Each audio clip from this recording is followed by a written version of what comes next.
네, 안녕하세요, 시청자 여러분. 오늘 방송은요, 저 캐스린 쿨만으로부터 정말 실제적인, 그런 차원에서 여러분과 마음을 주고받는, 그러한 이야기가 될 텐데요. 저 캐스린 쿨만의 마음속 깊은 곳에서 우러나오는 말을 오늘 할 겁니다. 그렇기 때문에 듣고 계신 여러분의 마음도 활짝 열어주시길 바랍니다. 예. 그리고 가장 먼저 묻는 그런 질문들이 있어요. 다들 뭐라고 묻느냐 저한테. 캐스린 쿨만 여사님, 도대체 어떻게 하다가 어느 순간에 뭘 계기로 제일 먼저 당신의 사역에서, 당신의 목회에서 이 기적이라고 하는 것이 일어나게 된 겁니까? 어떻게 하다가 그렇게 그런 기적이 시작된 거였죠? 라고 궁금해하면서 만나는 기자들마다 다 저한테 그걸 물어봐요. 어떻게 시작됐냐 하면서. 그리고서 또 묻는 게 뭐냐? 캐스린 쿨만 여사님, 그리고 이러한 기적들이 항상 일어나느냐? 항상 일어납니까?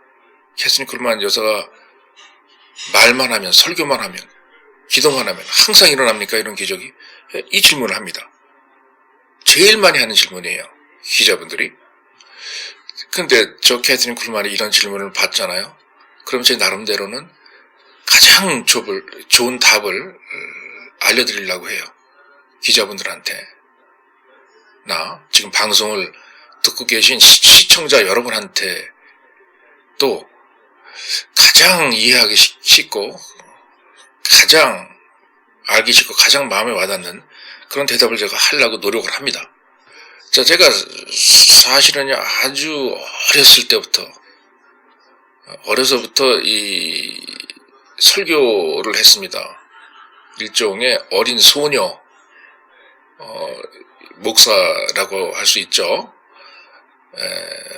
월급도 전혀 받지 않은 상태에서 단지 잠자리만 겨우 제공받고 추운 겨울날에도 히터가 들어오지 않는, 잠을 자고 나면 얼굴이 차가워가지고 얼굴이 얼음장같이 차가워져요. 그런데 제 체온에 제 몸을 녹이고 그렇게 잠자리만 제공받는 교회에서 무료로 이제 설교를 해줬던 겁니다. 어린 소녀로서 제가. 그때 당시는 제가 이제 막 거듭났던 때였기 때문에 거듭난 게 좋아서 이러한 성령의 거듭남은 모두에게 다 알려야 된다 이런 생각에 제가 소녀지만 그 열정을 가지고 이제 전도를 하고자 하는 저의 방식이 어떤 빈 교회에 들어가서, 목사님이 떠난 교회에 들어가서 이제 설교를 하는 거였어요.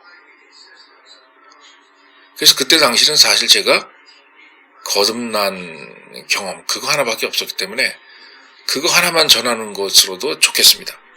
그래서 그때 당시는 수년 동안을 교회 강대상 뒤에서 앉아있는 사람들에게 무엇만 가르쳤느냐, 그 거듭나는 경험과 그에 연관된 그러한 성경적 지식들을 제가 가르쳤던 거예요. 제가 14살 때 저희 고향에, 미조리주의 저희 고향에 조그만 마을, 지도에도 표시가 되지 않는 조그만 아주 깡촌이에요. 그런 가난한 마을, 감리교회 어느 모퉁이에 앉아가지고 거듭났는 체험을 했는데, 그때 저의 영혼의 거듭남은 너무너무나 기적스럽고 감격스럽고 현실로 저한테 다가왔기 때문에, 하나님께서 현실로 다가왔기 때문에 결코 잊을 수가 없습니다. 저는 그때 그 경험을 계기로 저의 구원과 저의 거듭남을 현실로 받아들이고 절대로 의심을 해본 적이 없습니다. 그리고 그 경험은 너무너무나도 훌륭한 아름다운 경험이었어요. 그래서 그 거듭나는 사건이 제 생애의 가장 첫 번째 저 캐스린 쿨만과 성령님과의 접촉이었어요. 그 이전만 해도 저는 어땠냐, 성령이라는 단어를 들어보지도 못했어요. 그래서 성령님이 계신지도 저는 몰랐었습니다. 그냥 하나님만 계신 줄 알았지 성령이 뭔지 몰랐어요. 그때까지만 해도 성령님이 활동하시고 사역하시고 사람에게 역사하셔서 기적을 행할 수 있다, 권능을 나타낼 수 있다는 것을 저는 몰랐어요. 그런데 제 고향에 감리교회라 봐야 뭐 큰 교회도 아니에요. 100명도 안 돼요. 교인이. 바로 거기서 저는 성령 체험을 했던 겁니다. 최근에 제가 저희 고향을 다시 방문하면서 그 교회를 가봤어요. 제가 이제 성인이 돼서 이제 그 교회를 다시 가본 거 아니겠어요? 그 교회를 갔는데 세상에 교회가 어마어마하게 작아졌더라고요. 건물이 작아진 게 아니죠. 건물이 작아진 게 아니고 제가 성인이 됐으니까 제 보는 눈이 커져가지고 사실은 그 교회의 사이즈는 똑같은데 어렸을 때 당시 제가 거기서 거듭났을 때는 제가 어려서 그랬는지 그 교회 안이 굉장히 커 보였어요. 굉장히 갈 때마다. 근데 다 자란 성인이 돼가지고 제가 그 교회 가니까 세상에 교회가 이렇게 작을 수가, 이렇게 작은 교회도 있구나 할 정도로 교회가 작다는 것을 제가 깨달았습니다.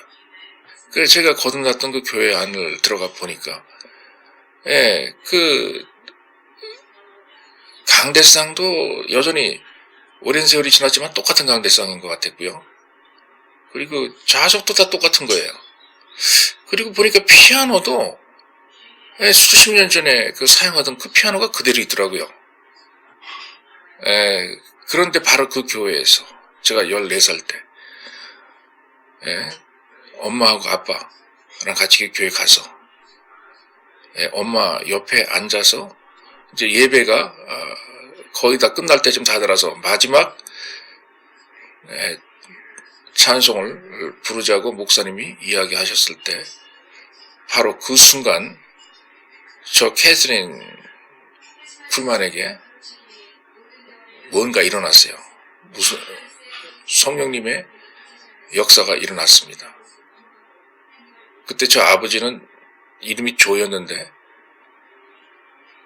바로 그때 그 당시에 조 쿨만의 딸 캐서린 쿨만에게 캐서린 쿨만이 성령을 받는 역사가 일어났어요. 그 찬송을 부르자고 목사님께서 전교인에게 말씀하실 때 제 온 몸이 성령님에 의해서 덜덜덜덜덜 떨리기 시작했습니다. 그러면서 한참을 덜덜덜 떨리면서 눈물 콧물 할 것 없이 다 쏟으면서 엉엉 울었어요. 제가. 그런데 제가 그것을 그때 당시만 해도 나이가 너무 어려서 그게 성령인지 잘 몰랐어요. 잘 몰랐었습니다. 잘. 그것이 저 캐서린 쿨만과 성령님과의 첫 번째 접촉이었다는 걸 갖다가 그때 당시 경험을 하면서도 전 몰랐어요. 왜냐, 누가 가르쳐준 것도 아니고 나이도 너무 어렸고 저희 부모님이 뭐 성령주의자들도 아니었고 저희 교회 담임 목사님이 성령에 능통한 그런 뭐 부흥 강사도 아니셨고 무슨 텔레비전이 있는 것도 아니고 라디오도 흔히 들을 수 있는 게 아니었고 그렇다고 해가지고 무슨 신문지에 성령님이 뭐다라고 하는 걸 갖다가 알려주는 신문사는 없죠. 그래서 몰랐어요. 제가 처음엔 그게 성령님인지. 그때 성령님이 저를 사로잡아갖고 제가 온몸을 덜덜 떨기 시작했는데 너무 온몸이 떨리니까 제가 잡고 있던 성경책이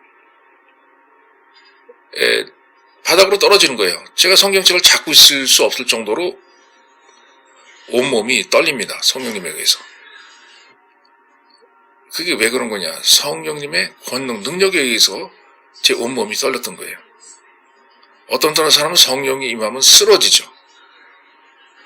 어떤 사람은 성령이 임하면 그 자리에서 주저앉거나 무릎을 꿇는 경우도 있고요.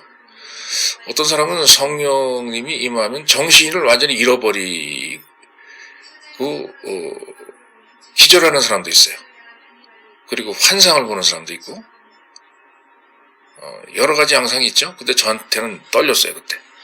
그래서요, 그때 그 성령님과의 접촉을 시작으로 그 이후로부터 저 캐서린 쿨만의 삶을 통해서 수천 번, 수만 번 동일한 성령님의 역사가 계속해서 저에게 일어나는 것입니다. 지금 오늘날까지.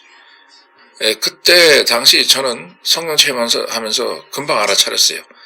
예수 그리스도께서 그분의 보혈로 저희 죄를 사하시고 깨끗게 해주셨다는 것을. 그것을 순간적으로 알았지만 내가 그것을 가지고 이제 뭘 해야 되겠다. 이제 어떡하지? 뭘 해야 될지 몰랐어요. 그래서 제가 이게 내가 뭘 해야 되나 라고 가만히 생각을 해보니까 제가 저 말고 다른 사람들이 다른 예배 시간 때 처음 예수 그리스도를 영접하면은 강대상 앞으로 나와서 무릎 꿇고 기도하는 모습을 많이 봤습니다. 그래서 제가 그때 나도 그 사람처럼 하면 되겠구나 해서 스스로 강대상 앞으로 나아가서 저 코너 쪽에 꿇어 앉아서 기도를 하기 시작했습니다. 그런데 사실은 그 강대상 앞에 나가서 앉아서 있긴 했지만 사실은 그게 진짜 기도를 했다기보다는 가만히 앉아서 하나님과의 성령님과의 관계를 즐겼던 거예요. 이제 나와 성령님과의 관계가 어떤 연결점이 만들어짐으로 인해서 오늘 이후로 관계가 생겼구나. 하나님과 나는 이제 인격적으로 서로 교제하는 그러한 관계를 갖는 사이가 됐다. 그러니까 그 관계를 지금 이 순간 즐기자, 생각하자, 묵상하자 라는 마음으로 가서 강대상 앞에 앉아서 있었던 거예요. 새 신자가 오늘 여기 생겼습니다 라고 하는 말을 목사님한테 동시에 드리면서 그런 표시로 제가 앞에 앉았던 겁니다. 그런데 바로 그렇게 하고 있는 그 순간에 예수 그리스도의 보혈이 제 온 전시를, 온 영혼을, 온 육체를 깨끗하게 해주시고 저희 죄를 사하여 주시는 그러한 영광스러운 체험을 했어요. 그때 그 거듭났던 체험은요, 너무너무나도 나에게 현실적으로 다가왔기 때문에 제 평생 잊을 수가 없습니다. 오늘 이 순간까지도 그 거듭나는 경험은 저에게 현실로 다가오고 있습니다. 제가 지금 방송하는 이 순간에도, 여러분들한테 말씀드리는 그 순간에도 그 거듭났던 경험은 여전히 저에게 현실로 다가오고 있어요. 정말 사실적이었고 확실했습니다. 뭐가 확실했느냐? 내가 이제 죄에서 용서함을 받았다. 나는 더 이상 감옥에 갇혀있는 죄인이 아니다. 라고 하는 확신이 현실적으로 저에게 다가왔던 겁니다. 제가 기억이 나는데 제가 그러한 경험을 하는 과정 중에서 강대상 앞에서 얼마나 울었는지 제가 몰라요. 그게 다 지금까지 기억이 납니다. 너무나 울어대니까 그 앞에 계신 목사님이 어쩔 줄 몰라 하세요. 저한테 뭘 어떻게 해야 되나. 그냥 당황한 상태로 계셨던 것 같아요. 왜냐? 목사님이 결신한 사람 앞으로 나오세요라고 말한 것도 아니고 그냥 나 혼자 나간 거거든요. 강대상 앞으로. 그러니까 목사님도 당황했겠죠? 그래서 제가 그런 상태에서 계속 울고 있으니까 강대상 앞 바로 위에 앉아가지고 아이고 그걸 보더니 나를 가엾고 불쌍하게 생각했는지 마르사 조헨슨 여사님이라고 아주 나이가 연로하신 등이 굽어진 할머니가 제 앞으로 나와서 제 곁으로 다가오시더니 저에게 손수건을 건네주시더라고요. 그러면서 제 옆으로 다가오시더니 친절하게, 캐서린, 그렇게 너무 울지 마. 라고 이렇게 다정하게 말씀해 주시더라고요. 그러면서 저한테 하시는 얘기가, 캐서린, 너는 내가 아는데 우리 동네에서 아주 착한 애였어. 그러니까 그렇게 울지 마. 라고 얘기를 하셨던 겁니다. 그런데요, 저 캐서린 쿨만이 솔직히 말씀드리겠습니다. 그렇게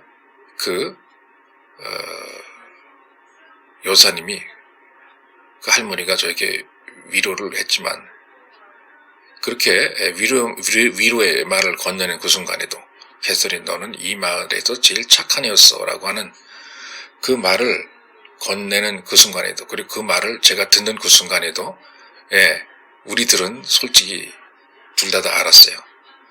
그 말이 사실이 아니라는 걸.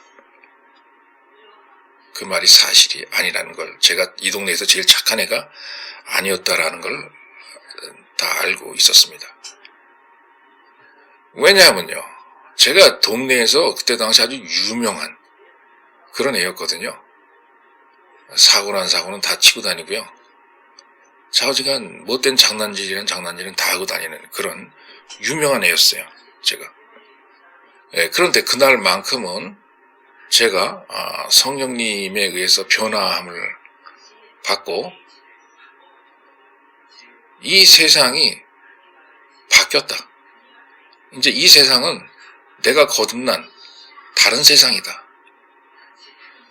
라고 하는 생각을 어느 것도 멈추게 할 수 없었습니다. 제가 교회 끝나고 집으로 돌아오면서도 그런 생각을 멈출 수가 없었어요. 그때 당시 저희 동네에 살고 있었던 미스터 크라니키 아저씨가 자기네 집에 페인트를 이제 하고 계셨던 걸로 알고 있는데요. 페인트를 칠한다고 그 집 내부가 변할까요? 우리 동네가 변할까요? 제가 가만히 제 자신을 들여다보니까 제가 변했더라고요. 제가.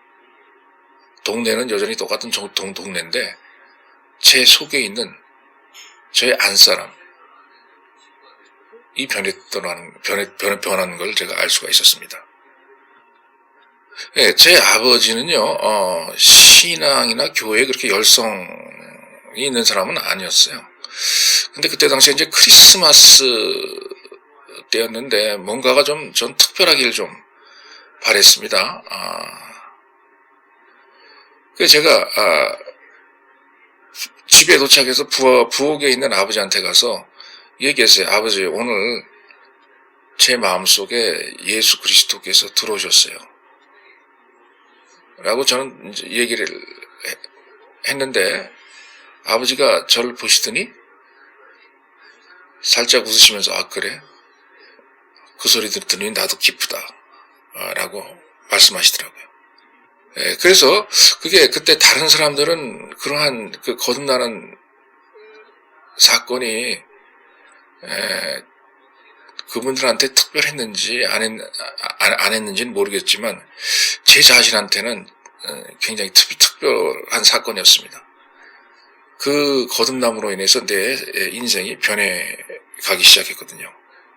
그래서 제가 그 어린 나이에 이제 아이다호로 호럴 단신의 몸으로 이제 독립을 하기 위해서 갔는데 아이다호 주에 제가 도착한 것도 아주 조그만 그런 깡촌 마을인 농부들이 사는 데였어요. 그 농부들이 사는 데로 가가지고 제가 이제 전도를 하기 시작했는데 제가 아는 것은 거듭남의 아름다움밖에는 경험하지 못했으니까 그분들에게도 거듭나는 거에 대해서만 제가 주로 이제 가르쳤던 겁니다. 그때 당시 제가 독립하기 위해서 저희 고향을 출발해서 도착했던 그 아이다호의 조그만 농촌 마을. 그 마을에도 역시 조그만 교회가 하나 있었어요. 그런데 기적적으로 말이죠. 그때 당시 저랑 교제를 나눴던 그 마을의 사람들이 아직까지 저와 편지를 주고받고 연락을 하는 그러한 사이입니다. 그분들이 농촌에 사시면서 이제 하루는 텔레비를 켰더니 저 캐서린 쿨만이 나오더래요. 제 캐서린 쿨만 얼굴이 나오더래요. 그래서 어떤 분은 놀라서 네가 세상에 이 조그만 마을에서 그렇게 연약하게 근근히 지내더니 세상에 이렇게 성공을 해가지고 이제 전국으로 나가는 텔레비 방송에 네가 나오는구나 하면서 너무 놀라서 저에게 편지를 쓰는 분들도 계세요. 그 분들이 이제 편지로 그런 얘기해요. 캐서린 쿨만아, 네가 처음에 어린 소녀로서 우리 마을에 온 날을 우린 기억한다. 그리고 네가 조그만 교회에서 설교를 해주면서 간단하고 알기 쉽게 설교해준 너의 설교 스타일도 우리 잘 안다. 그런데 오늘날 텔레비를 통해서 너를 보니까 그런 너의 모습이 하나도 변한 게 없구나 라고 하면서 저한테 연락을 합니다. 그런데 저 캐서린 쿨만은요, 저보고 너 하나도 변하지 않았어 라고 말하면서 칭찬해 주는 게 이 세상에서 다른 사람들이 다른 방식으로 해준 칭찬보다 아주 더 훌륭한 그런 칭찬이라고 저는 생각합니다. 여러분, 저 캐서린 쿨만은 맞습니다. 바뀌지 않았어요. 왜 안 바뀌었느냐? 하나님의 말씀, 복음은 바뀌지 않기 때문입니다. 복음이 바뀌지 않는 한 저 캐서린 쿨만도 안 바뀝니다.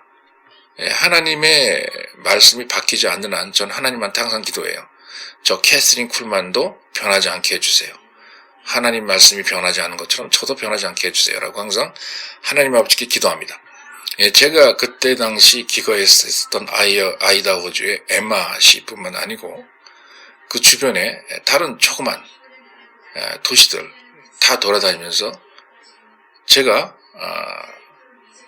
목사가 없다면 대신 설교를 해주겠다고 이렇게 자청을 하고 다녔습니다. 그분들이 저를 특별히 초빙해서 원했던 게 아니에요. 그렇지만 저는 그분들을 탓하고 싶지는 않아요. 어찌하였건 목사가 그때는 없었기 때문에, 왜냐? 대공황 시대였고 가난했거든요. 교인들도 가난해졌고 목사님한테 월급을 못 드렸어요. 그래서 교회가 텅 비었었습니다.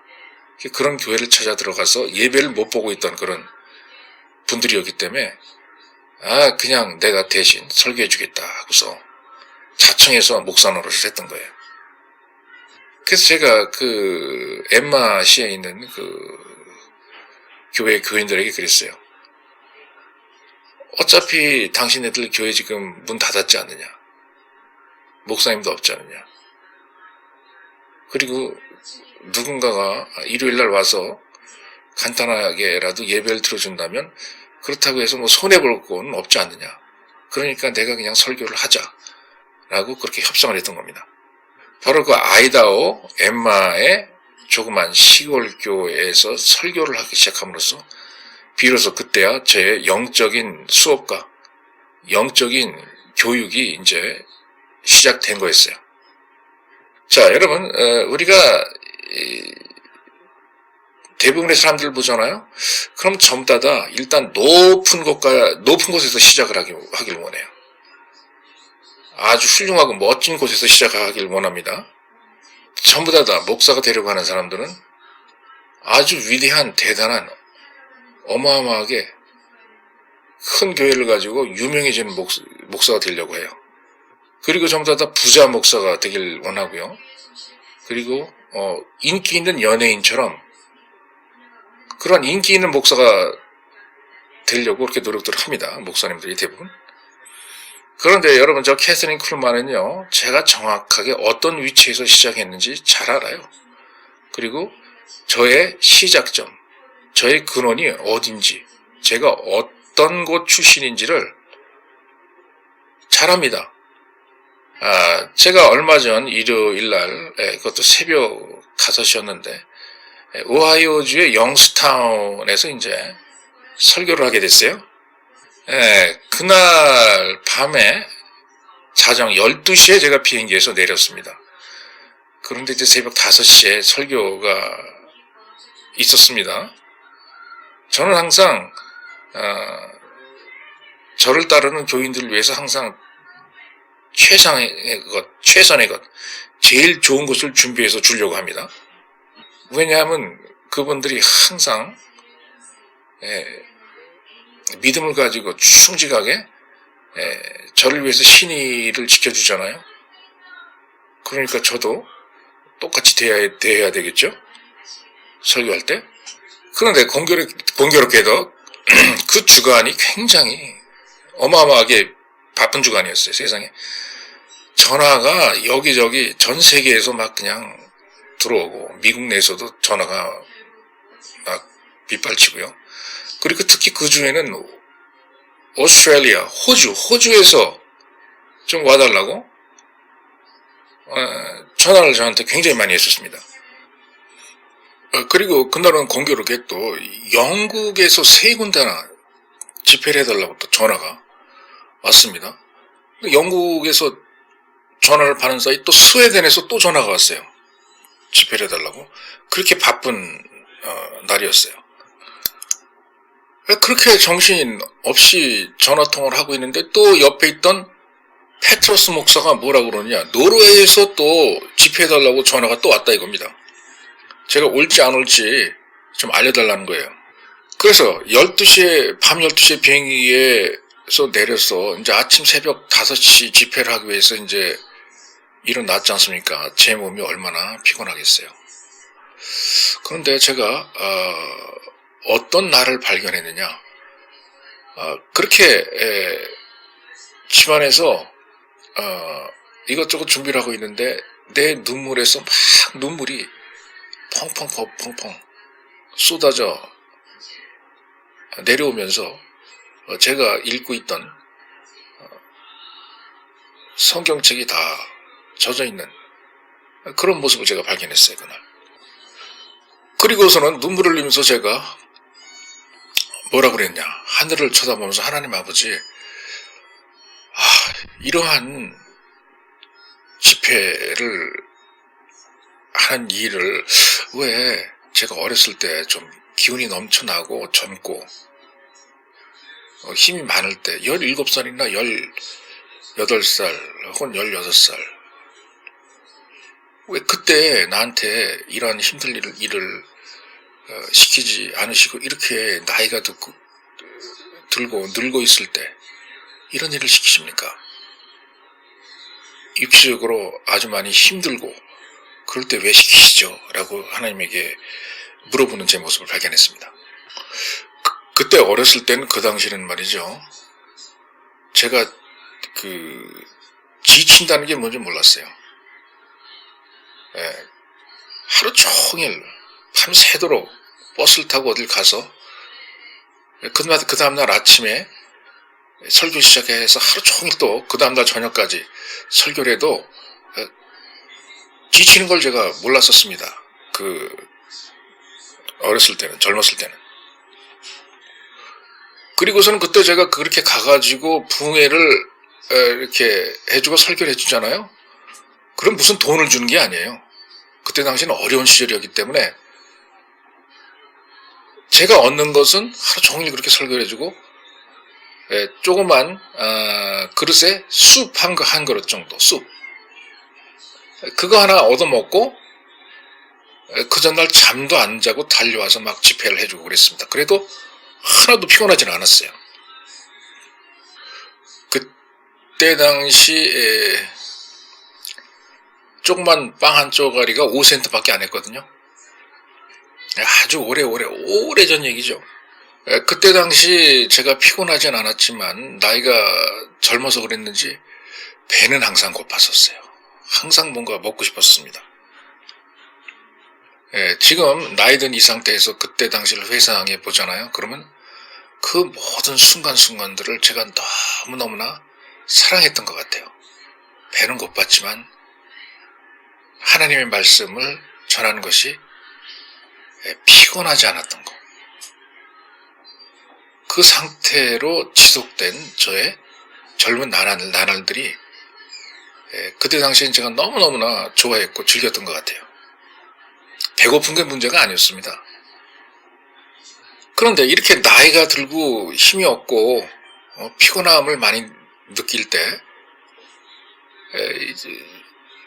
왜 이때 하나님께서 이렇게 많은 집회들을 전 세계적으로 돌아다니게 하냐 이거죠. 왜 그 젊은 그 시절 그때 나한테 이런 일이 일어났으면 그때 굉장히 오히려 더 좋았지 않았겠느냐 하는 그런 생각을 하고 하나님 앞에 왜 그렇게 하지 않았냐 제가 기도드리면서 물어봤던 거예요. 그래서 예수님한테 물어봤어요. 예수님 왜 이렇게 제가 나이가 들고 늙을 때까지 시간을 질질 끌면서 기다리기만 하셨나요? 라고 물어봤어요. 그런데요, 그렇게 제가 기도를 하니까 예수님의 음성이 들려왔어요. 이 음성이 제 귀에 들리는 음성은 아니었지만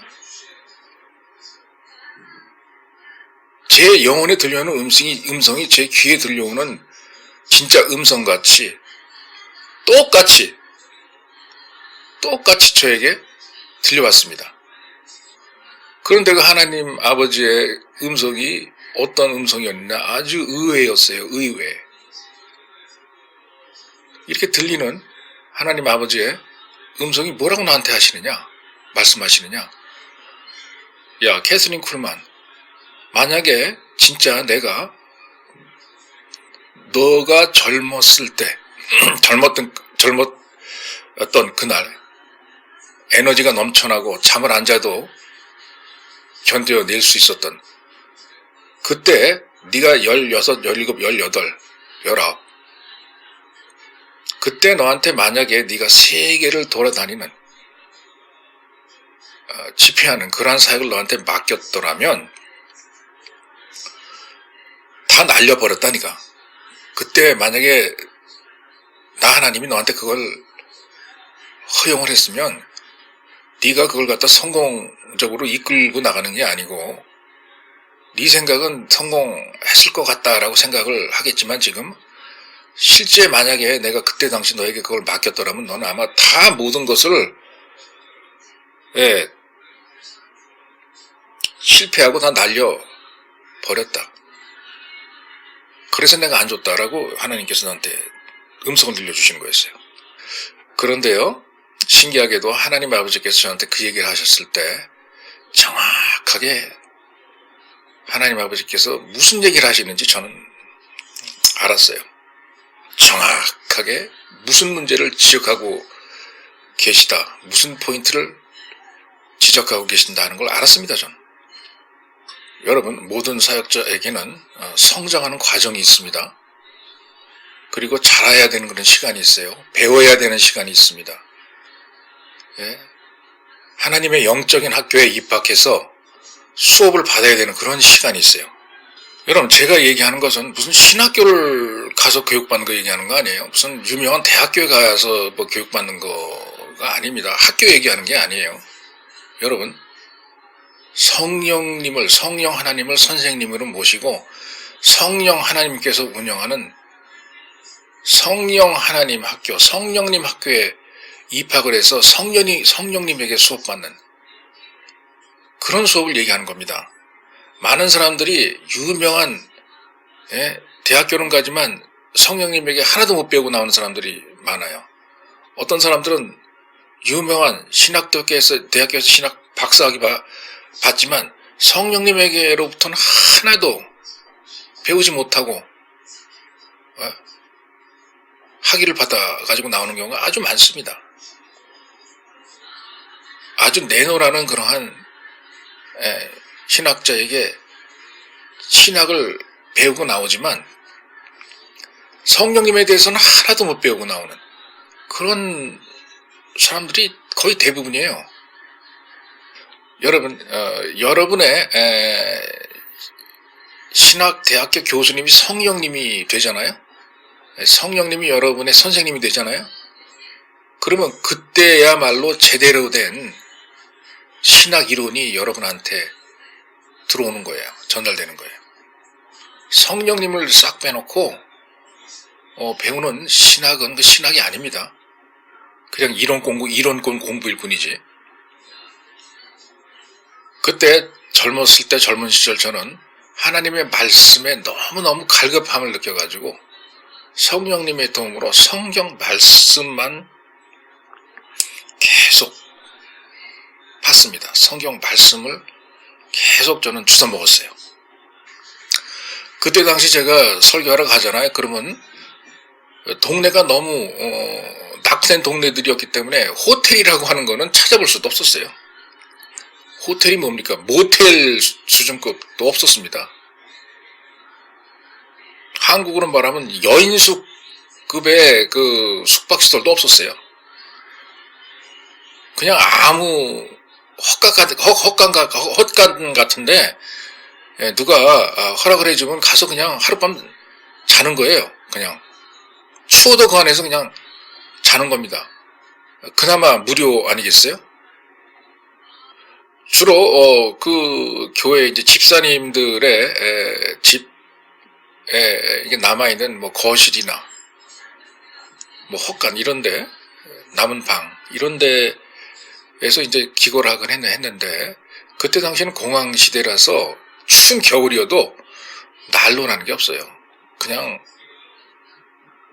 추운 상태에서 내 몸의 체온이 침대를 덮이고 이불 뒤집어 쓰고 그렇게 이제 잠을 자는 거였어요. 자다 보잖아요. 그러면 방 안에 공기가 너무 추워가지고 얼굴이 추워서 깹니다. 그러고는 다시 또 잠이 들고 새우잠 들듯이 그리고는 또 다시 추워서 또 깨어나고 그리고 또 다시 잠이 들고 그리고 또 다시 깨어나고 또 잠이 들고 이러면서 밤을 이제 거의 지새우다시피 하면서 새우잠을 잤었습니다. 그래도 그나마 농촌이었기 때문에 아이다호 주는 농부들이 많았죠. 그나마 요리들을 많이 하느라고 그 부엌 근방은 그래도 약간 따끈따끈한 정도의 열기는 남아 있었던 게 다행이에요. 그래서 거실에라도 이제 그 제가 잠을 잘 수 있잖아요. 그럼 그나마 겨우겨우 견딜만 했어요.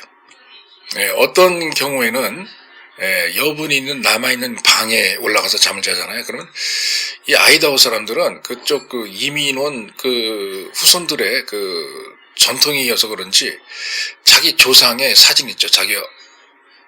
자기를 낳아준 엄마 아빠. 아마 그분들은 저기 유럽에서 건너온 이제 분들일 거예요.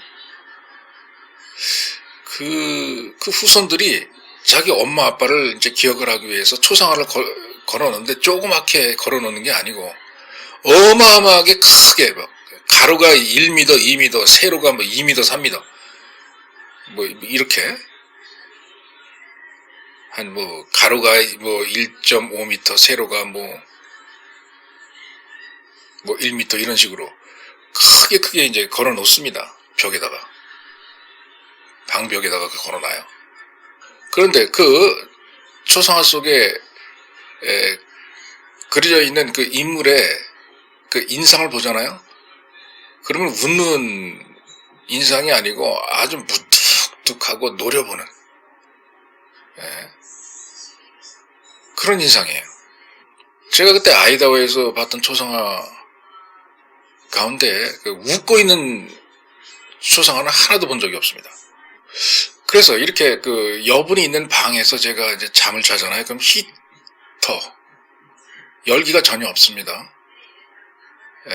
방안 온도가 그 영하까지도 내려가는 그런 상태예요. 그래서 잠을 자다 보면은 얼어 죽을까봐 눈을 뜨기가 싫을 정도예요. 이불 덮고 잔다 해도 얼굴은 내밀고 자야 되잖아요. 숨을 쉬어야 되기 때문에. 근데 너무 추워가지고 얼어 죽을까봐 눈을 뜨기가 싫어요. 눈이 얼어붙을까봐. 그리고 또 눈을 뜨기 싫어했던 이유가 또 하나 있습니다. 눈을 뜨잖아요? 그러면 어마어마하게 큰 사이즈의 초상화 안에 있는 인물이 나를 노려보고 째려보고 있습니다. 또 그걸 보기 싫어서 눈을 뜨기가 저는 두려웠었습니다. 그 시절에. 한참 고생했던 그런 그때였죠. 그렇게 자다 보면요, 그렇게 나를 노려보는 초상화들이 나를 굉장히 놀래켰습니다. 특히 초상화 가운데 어떤 할아버지 초상화가 있는데, 특히 그 코스튬을 길게 길러갖고 위로 탁 치켜 세운 양쪽 끝으로 그런 초상화의 인물이 무서운 눈빛을 하면서 나를 째려보고 있잖아요. 그러면 정말 죽을 것 같이 두려웠어요, 제가. 그 방 안에 있는 것이. 제가 그때 어떻게 추위를 견뎠느냐? 제 이불 안에 들어가서 제 배 위에 성경책을 갖다 놓습니다. 그럼 성경책이 좀 따뜻해지죠? 좀 시간이 지나면. 그러면 그 성경책을 다시 꺼내 들고 성경 공부하면서 그 어려움을 이겨나갔던 것 같습니다. 그래서 그때 당시 저는 알았어요. 나를 가르쳐 주시는 참 선생님이 누구다 하는 것을 저는 알았습니다. 성령님이 참 선생님이었어요. 저에게. 성경 말씀을 통해서 역사하는 성령 하나님이 참 선생입니다, 여러분. 제가 오늘날 아는 많은 성경의 지식들, 그 지식들이 저는 어디서 왔는지 저는 잘 알아요. 그때 그 당시 성경 공부하던 바로 거기서 나온 겁니다. 여러분, 많은 분들이 그냥 어떻게 하다가 하룻밤 자고 나면 갑자기 무슨 기적이 터질 것이다 라고 이렇게 생각하시는 분들이 많은데, 여러분, 저 캐서린 쿨만에게는요, 이런 기적들이 하루아침에 생겨난 것이 아닙니다. 특히 영적인 그런 것들은요, 그냥 아무 일도 안 하고 있는데 그냥 갑자기 생기는 그런 일이나 기적은 없어요. 이거 항상 기억을 하십시오. 영적인 기적을 바라세요? 그냥 가만히 있는데 자동적으로 무슨 기적이 탁 일어나는 건 없어요. 제가 티네이저 시절이 이제 자꾸 생각이 납니다. 근데 많은 사람들이 저의 그때 당시를 보고서 저한테 하는 얘기가, 너 운이 참 좋았었다. 운 좋았었구나. 너 참 운 좋은 애야. 라고 이렇게 얘기들을 많이 하세요. 그런데 여러분, 절대로 그게 운이 아니었습니다. 운이 아니에요. 여러분, 대가를 지불해야 됩니다, 여러분. 절대로 운 좋게 자동적으로 무슨 영적인 기적이 일어나는 게 아니에요. 대가를 지불해야 됩니다. 저 캐서린 쿨만은 저의 젊은 시절에 성령님에게 저희 대가를 지불했어요. 그리고 그 대가가 뭔지 전 잘 알아요. 하나님께 치료해야 할 그 대가가 뭔지 저는 잘 압니다. 하나님의 일을 하기 위해서, 하나님의 사역자가 되기 위해서, 하나님의 기적을 행하는 자가 되기 위해서, 치유의 기적을 행하는 자가 되기 위해서 제가 어떤 대가를 하나님에게 지불해야 되는지 그 대가를 잘 알아요. 그래서 그때 당시는 제가 물론 주어 구원에 관한 메시지만 전하고 다녔지만, 그런 과정 중에 어느 날 내 안에 삼위일체의 제3자 성령 하나님이 내 안에 계시다는 걸 깨달았어요.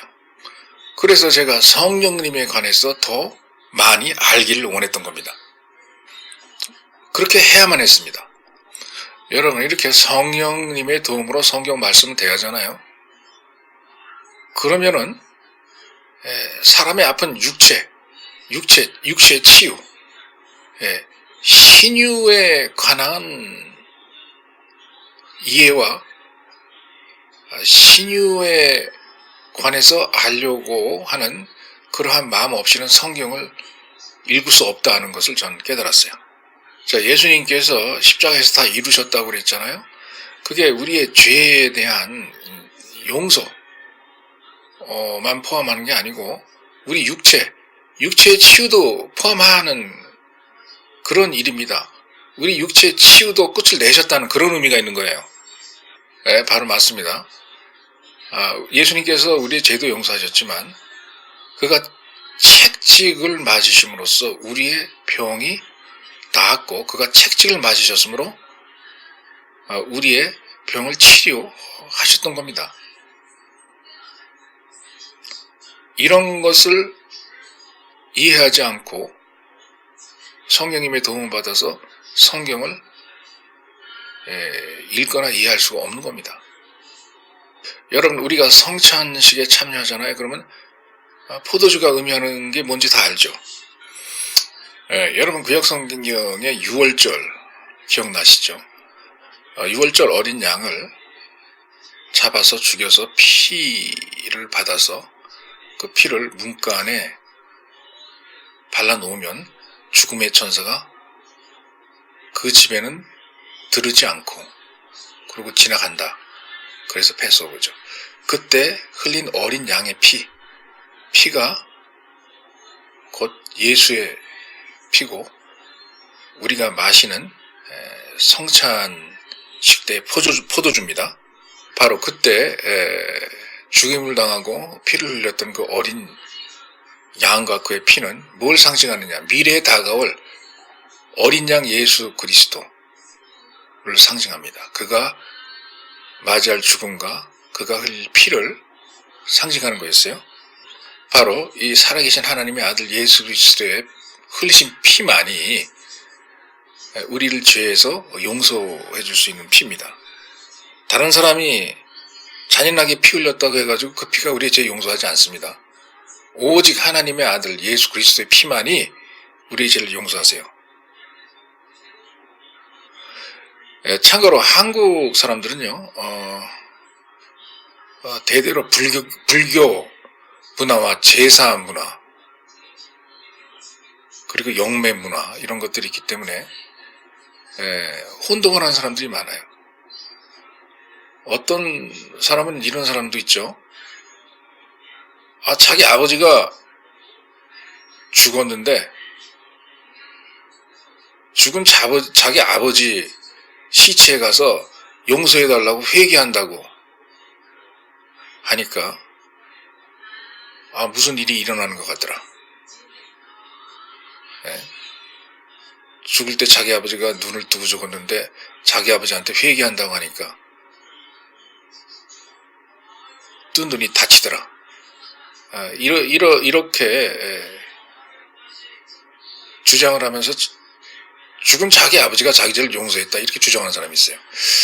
자, 이것은 잘못된 잘못된 종교, 간단히 말하면 마귀, 사탄이 주는 기사이적을 체험한 겁니다. 이 세상에 예수 그리스도가 아닌 다른 죽은 사람한테 자기 죄를 용서해달라고 빌었더니 용서해줬다 하는 그런 용서는 없어요. 예수 그리스도만이 우리의 죄를 용서할 수 있는 거고, 예수 그리스도의 보혈만이 우리를 용서할 수 있는 겁니다.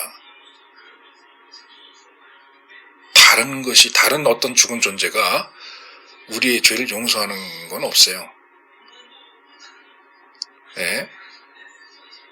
마귀가 어떤 다른 죽은 존재를 통해서 사람을 속일 수는 있습니다. 분별하셔야 되겠습니다. 그리고 우리가 유월절 사건을 보잖아요. 그러면 그때 주로 우리가 기억하는 게 어린 양의 그 피를 많이 생각하는데, 피 말고 또 다른 것이 있었습니다. 그때 당시 어린 양을 죽여서 피를 받아서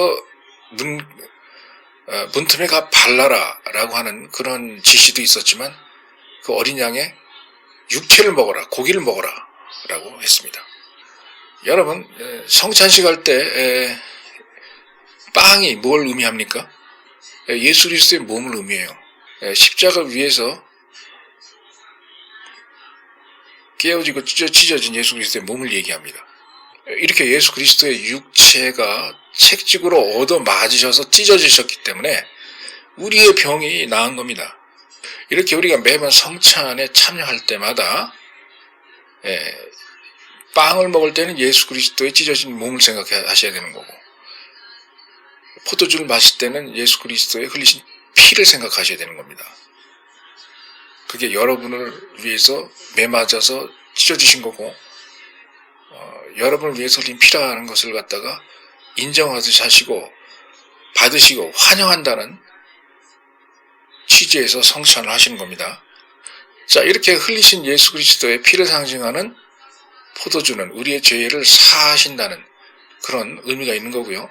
자, 예수 그리스도의 찢어지신 육체, 몸, 채찍을 맞으신 그 몸을 상징하는 빵을 우리가 받아 먹는다는 얘기는요, 우리 몸의 치유를 받아들이고 우리 몸의 치료를 믿는다. 성령님에 의한 우리 몸의 치료를 믿는다는 것을 상징합니다. 그렇기 때문에 여러분들께서 성찬에 참여하시면서 예수 그리스도의 피를 마시고 예수 그리스도의 육체를 마실 때는요, 물론 여러분의 죄도 용서함을 받지만 여러분의 아픈 몸이 있으면 그 성찬식을 통해서 하나님께서 치유하신다는 것을 동시에 같이 믿으셔야 됩니다. 그걸 상징하는 거예요. 자, 그렇기 때문에 전 세계적으로 어느 교회든 이 성찬식을 행하잖아요. 그러면 죄의 용서도 있지만 여러분의 아픈 몸이 치유되는 그 치유의 역사도 일어난다는 겁니다. 일어나야 된다는 얘기예요. 아버지 하나님께서는 분명히 그러셨어요. 이러한 지식은 하늘에 계신 아버지 하나님의 영으로 인하여서 너희들에게 나타난다 그랬어요. 자, 이러한 성찬에 숨겨져 있는 비밀은 영으로 인하여서 우리에게 나타나는 겁니다.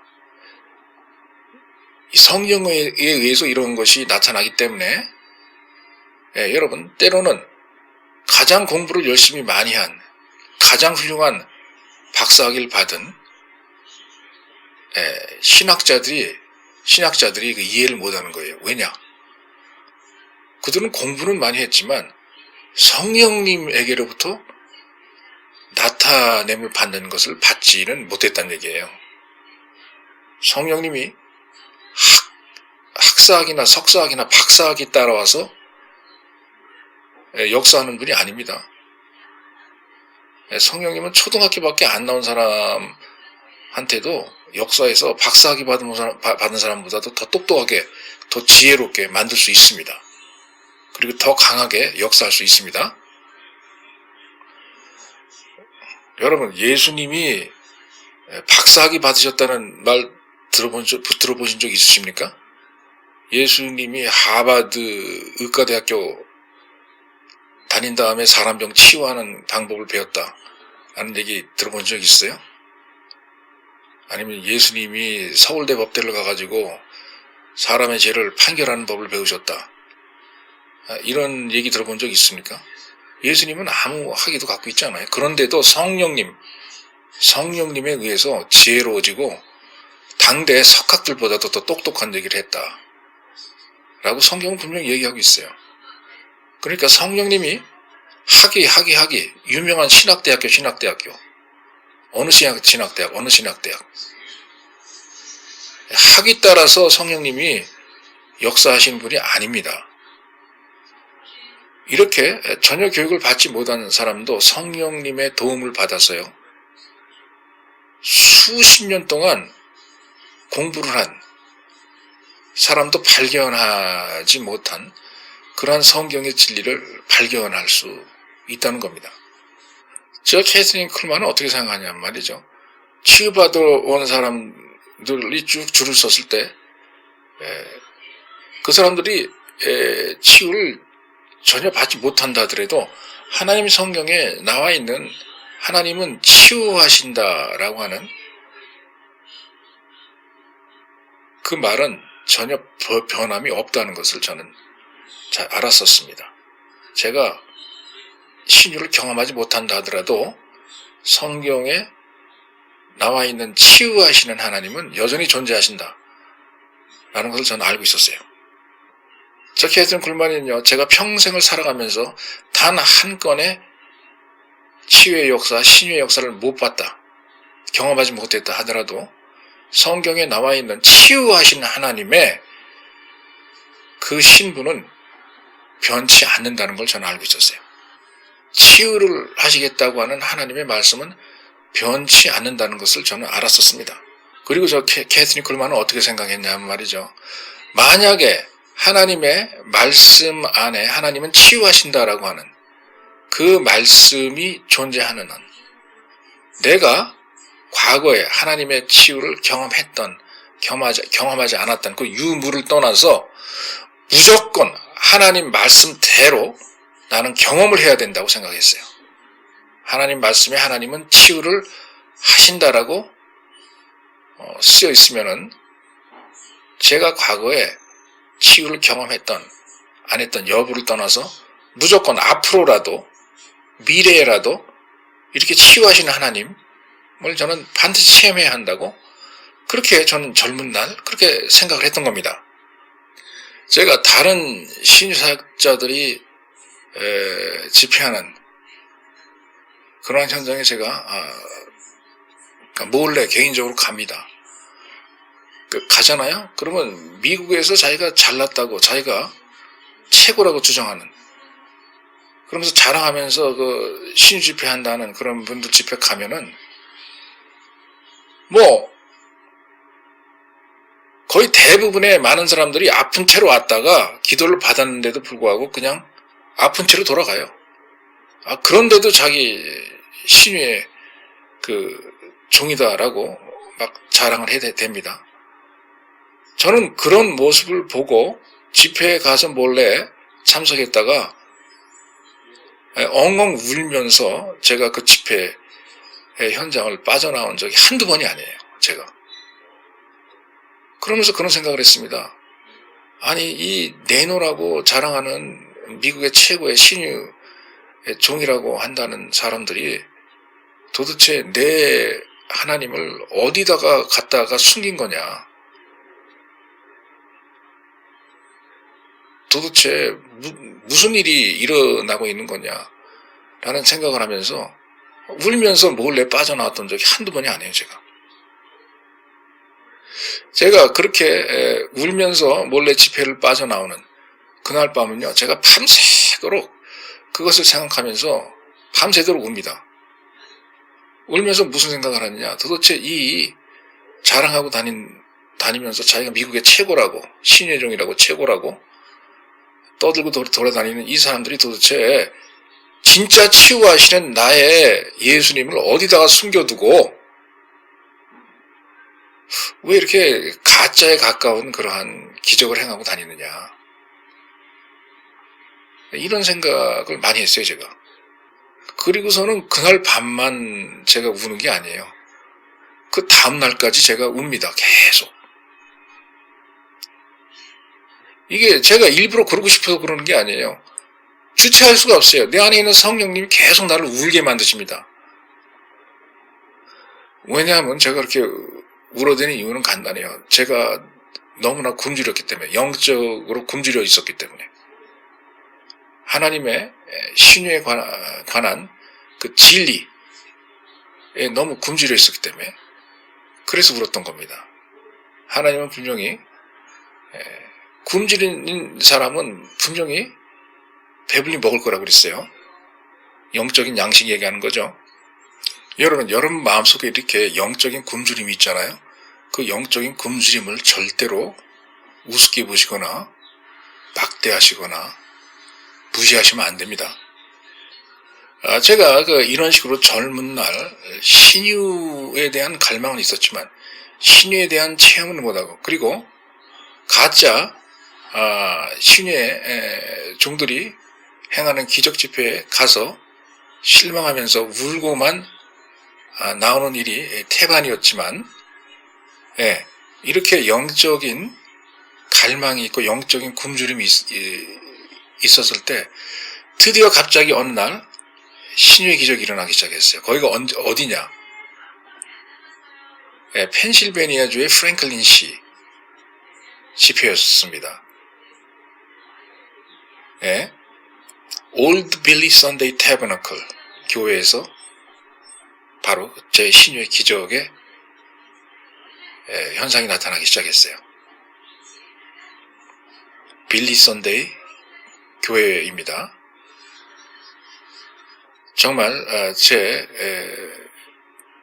인생에 기억에 남는 그런 장소입니다. 저의 첫 신유의 기적이 일어났었고, 제가 그때 첫 하나님의 기적의 체험을 했던 그런 장소니까요.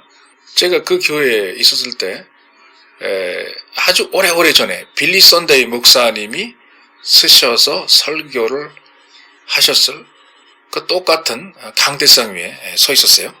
그래서 그 강대상에 서서 제가 설교를 했었던 겁니다. 복음 증거를 했었어요. 사실은 제가 그 프랭클린 시에 있는 그 교회를 갈 때는 그날 저에게 무슨 일이 일어날 거라는 걸 몰랐어요. 그날서부터 하나님께서 나에게 기적을 행하실 것이다라는 생각을 전혀 계획도 하지 않았고 기대도 하지 않았습니다. 전혀 모르고 갔어요. 그냥 믿음으로 간 것뿐이에요. 제가 거기에 오라고 해서. 첫 번째 집회 시간에는 몇 명이 모이는지 아세요? 그때는 제가 유명한 그런 사람이 아니었었습니다. 저도 그냥 오라는데 이곳저곳 그런 곳이 있으면 그냥 가서 근근히 설교하고 지내던 그런 때였는데, 그날 그때 모인 사람들이 38명밖에 없었어요.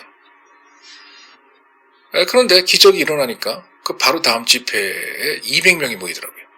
그리고 하루가 더 지나니까 이제는 교회에서 그 모이는 인원을 다 수용할 수가 없어갖고 교회 안에 있는 좌석뿐만이 아니고 교회 바깥에서 사람들이 가득 모여서 기다리면서 이제 같이 예배를 받던 겁니다. 그런데 세 번째 날 제가 설교를 막 하려고 하니까 어떤 여성이 일어나서 저한테 말하기를 뭐 질문 하나 해도 될까요? 라고 물어보는 겁니다. 그래서 제가 질문하세요 라고 그랬어요. 그런데 그 세 번째 날 그 여성이 일어나서 하는 얘기가, 제가 두 번째 날 와서 놀랐다 이거예요. 그 놀란 이유는 자기의 병이 치료가 된 것을 보고 놀랐다 이거예요. 그래서 제가 물었습니다. 자매님이 치료가 된 줄 어떻게 아세요? 그러니까 자기가 암덩어리가 있었는데 의사들이 다 진단하고 다 검사하고 해서 다 진단 내렸다 이거예요. 그런데 두 번째 날 그분이 저의 설교를 듣는 동안에 자기의 그 아픈 몸에 무언가 변화가 일어났다는 걸 자기가 감지했대요. 그래서 놀래서 자기가 예배 끝나고 자기 주치의한테 가서 알아보니까, 검사를 해보니까 암이 사라졌다는 거였어요. 의사가 하는 얘기가. 자, 바로 펜실베니아주 프랭클린 시에서 있었던 빌리 선데이 교회,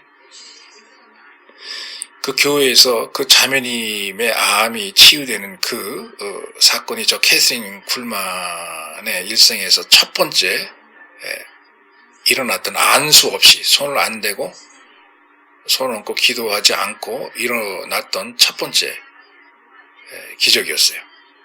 중병이 치료되는 그런 기적이었습니다. 그리고 단지 설교만으로, 기도도 없이 안수 없이 설교만으로 중병이 치유됐던 그런 첫 사례였어요.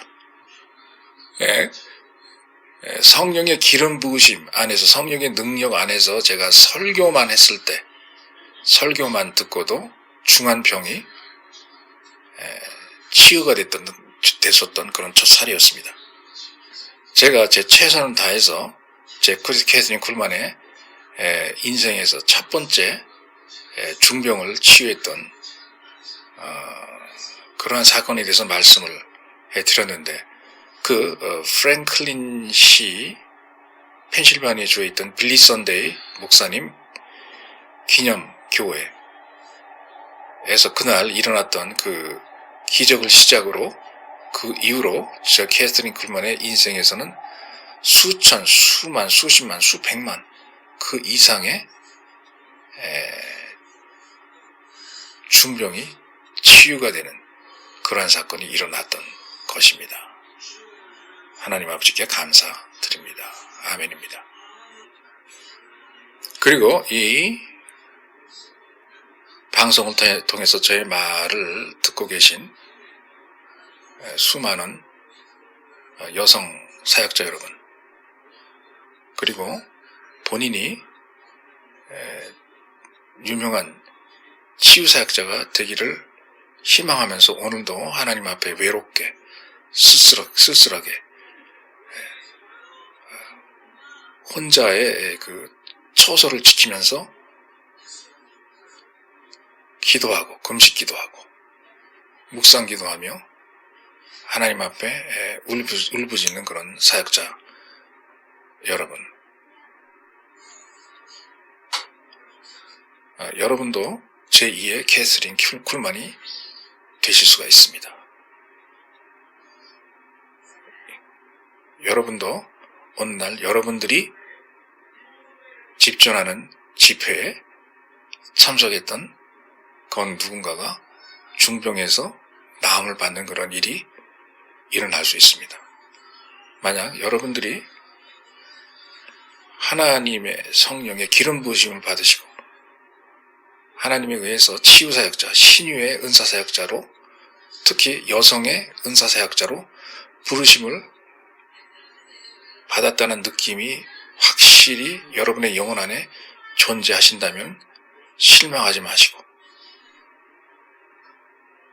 의심하지 마시고 자신감을 가지시고 본인이 이 세대를 이끌어 나가는 제2의 캐서린 쿨만이 되겠다고 하는 그 믿음을 가지시고 그대로 전진하십시오.